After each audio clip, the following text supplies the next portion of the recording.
Hi, Hannah. Hi. What we doing today? We're talking about Dexcom. Yeah, people have some Dexcom questions. Please don't let this be a representation of how I normally put the sticker on. I just did it wrong the last time, but it's fine. It's fine.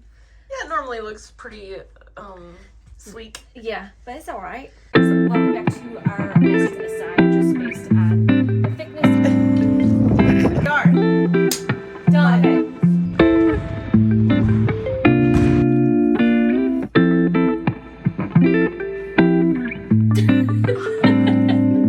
That's like much.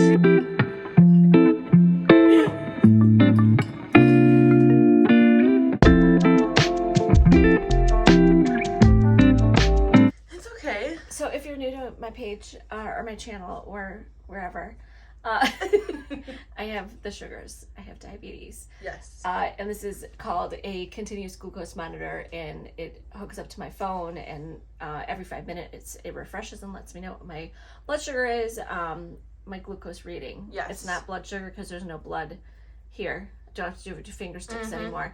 Although I do finger sticks every once in a while just to make sure that it's calibrated right. You can calibrate, like if it's really off, you can tell it, no, this is what my blood sugar, this is what my blood sugar is from a finger stick, and then you can play around with it. But that's not a question anybody asked me. That's okay. It's good knowledge. It's good to know. It's good to know. Yeah. For one, do you need a prescription? Yes, you do. Sorry, you don't want this if you don't if you don't need it. There are some out there on the market though that you can get if you're like sports enthusiasts. I've seen like stuff like that, but I don't know how accurate those are because it's like your pancreas works. So if you eat an apple, your body's going to make sure that it covers so you don't have a blood sugar spike. Yeah, if you eat maybe 2 cups of pasta, you might see a little rise in your glucose level, but for the most part, you don't have to worry about it. So yes, you do need a prescription for Dexcom. Yes. That's the end of that question. Do you think you're always going to put it on the back of your arm? Yes. The G6, this is the G7, but the G6 was only FDA approved for the stomach, which I never really liked, which is why I had the Libre before. The only reason I don't have the Libre anymore is because my insurance company preferred Dexcom, and I could have paid for the Libre, but it was going to be like 3 times the cost. So, and I actually think the Dexcom is a little bit more accurate, and I don't have to actually physically put my phone to it. There's just an app on my phone. I can just see what it is at all times. At all times. Since you're type 1 and an identical twin, is Jen also diabetic? Curious minds want to know. Yeah, just from a genetic standpoint. Yeah, so to give you a little backstory, our dad was diabetic. He was diagnosed on my parents' honeymoon when they were 22, and he although he died of cancer-related things, he wasn't the best diabetic. He just kind of ate whatever he wanted, and just didn't really care. Pretty much. And somehow he'd just come home with Dunkin' Donuts apple fritters and just put them in there. He's like, Hannah wants them. I was like, she's 3. She's never asked you to go to Dunkin' Donuts. But anyway, so yeah, I was diagnosed 25 years ago. My sister was just diagnosed 2 years ago. She is type 2. I am type 1. The only difference between 1 and 2 means that I can never not be on insulin to manage my diabetes, whereas she can manage hers with a small amount of medication and diet and exercise. Nice. How often do you check your numbers? Well, that's a great thing about having the app on your phone is that you can check it anytime you want. So I know when I only had finger sticks, like I would have like 100 for the month. So that would be like doing 3 a day. And sometimes if I felt fine, it was like Elaine in, is it sponge-worthy? I was like, is it really necessary that I change it? But here's the thing. I could feel fine and be 200, 250. Not know any different. But what happens is if you have sustained high blood sugars, it starts to do damage from the inside out. So that's why you always have to keep on your numbers, go to see what your A1C is and everything. What was the question? How often do you check your numbers? So she also, it's ongoing. Definitely before the gym in the morning. Yes. Definitely after the gym as soon as we get out of the pool. Yes. Before she eats, after she eats. Yeah. Before I'm going on a walk, after when I get on a walk. So I would say at least like once every couple hours, if not more. For sure. Yeah. Yeah. Easily. And it's got an alert, so if it starts to get too low or too high, it lets me know. And you can also adjust your settings to tell you when you want that alert to go off. And I could also add a proxy. So I add Hannah on there. So she knows. And so if it's really low, one time when I was in San Diego, it was really low, but I didn't see that she texted me and she's like, oh my gosh, it was like 47 or something like that. Yes. And you're like, Mom, are you okay? And then it took a while for it to come up.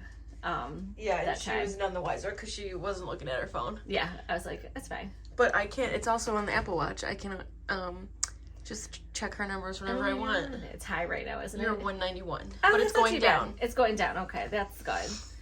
We did just have lunch. Yeah. Let's see. Do you have any sensitivity to the adhesives? I don't. And I don't believe there's any latex or anything because I am susceptible to latex.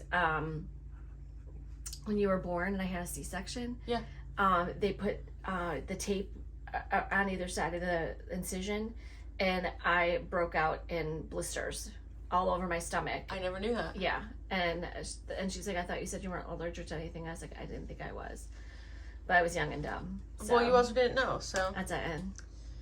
How much does it cost, and is it good for type 2?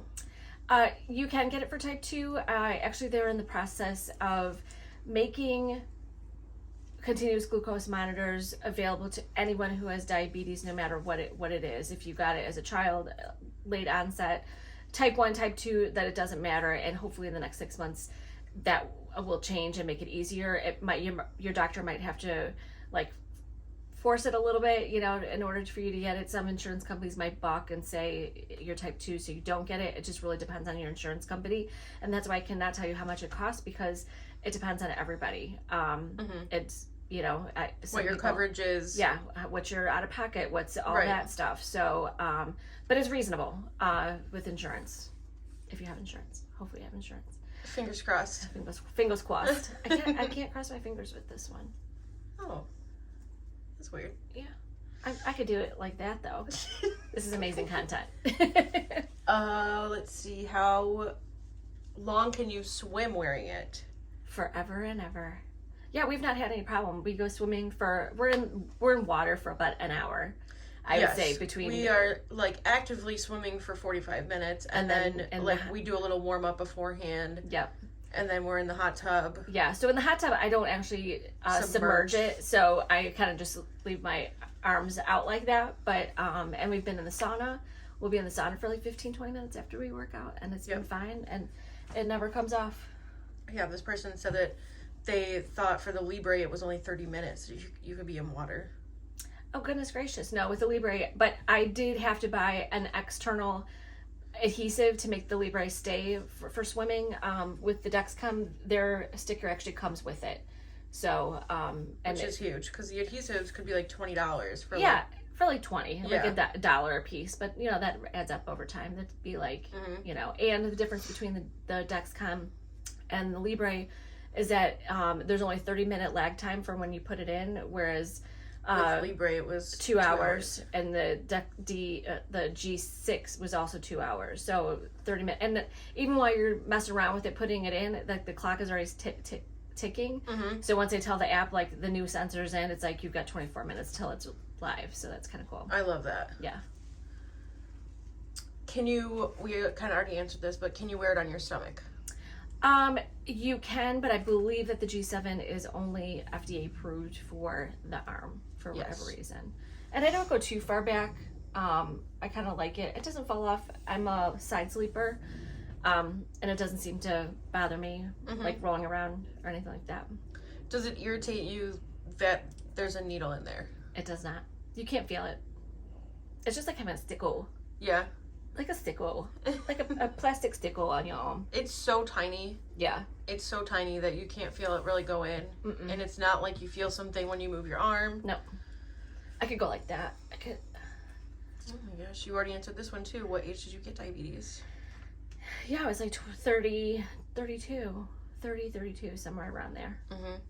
I do like Dexcom better. I think it's more accurate. A lot of times, even getting out of the pool, I would put the phone to my sensor and it would say it can't read it, so come back in like 20 minutes or something, and I would forget, so I would never go back. Whereas this, since the app is right here, I can just open it up at any time. It's discreet too. Like if I'm at a dinner, I don't have to be like, just overly awkward. I can just like have it on my desk, on my thing, and just look it up and just be fine. Will it sync to your phone if you don't have an Apple Watch? I believe it also works for Androids as well. Okay. Yeah. Although the technology, I think, is better with Apple, but that's just me. Yeah. That's just me. Mm-hmm. How long does it last, the actual sensor? 10 days. So on the G6, there used to be a sensor that was good for, the transmitter was good for 3 months, but then you had to replace the sensor every 10 days. And that was kind of cumbersome because the transmitter comes out, you set it down, you take the sensor off, put the new one in, and now it's all seamless. It's just one. Just go like that. So every 10 days. So after this 10 days, and then I just moved to the other arm. Perfect. Can you request to use the G7 over the G6? Yes, because now it's available. Okay, perfect. And why don't you have a pump? Because I don't want it. No, I actually don't know why I don't have an insulin pump. I think it's just that's in your skin. And it's just, you always have to have, and this girl, Jillian, I'll leave her information down below. She's had type 1 since she was like 7 or 8. And so her little thing has to go everywhere with her. Like, it's just external, and it's got a cord, and she just had her bachelorette party, and she was showing how she was in this cute outfit, and then just had to figure out where to put this thing because there was no pocket and stuff like that. And I mean, it makes sense to have it, but at the same time, it's like, then when I'm swimming, like, where am I going to put it? Mm-hmm. I'm going to wear underwear underneath my bathing suit, and then have to make a pocket. I don't know. It's probably just sheer laziness. And my A1C was 6.4, so I'm doing fine that way. So, and then in general, you kind of already touched on it, but how often now do you still check with a finger prick? Probably like once every 3 days, and really the only time I test it is when I'm like super low, because I want to make sure that the Dexcom is telling me that I'm actually low, and it's been within 5 points. Okay. So like maybe if the Dexcom said I was 47, this finger stick might say I was 53, and that's close enough for me. If it was, 60, totally off. Yeah, because there's been a couple times where it says it's dropping fast, and I was like, I don't feel it. Yeah. Like, I feel fine. So. All right. Well, if anyone has any other questions, be sure to let us know. We can make another quick video for you. Yeah. So just don't be scared. Don't be scared. You can still live life with diabetes. Yes, you can. Thanks, guys. We'll see you next time.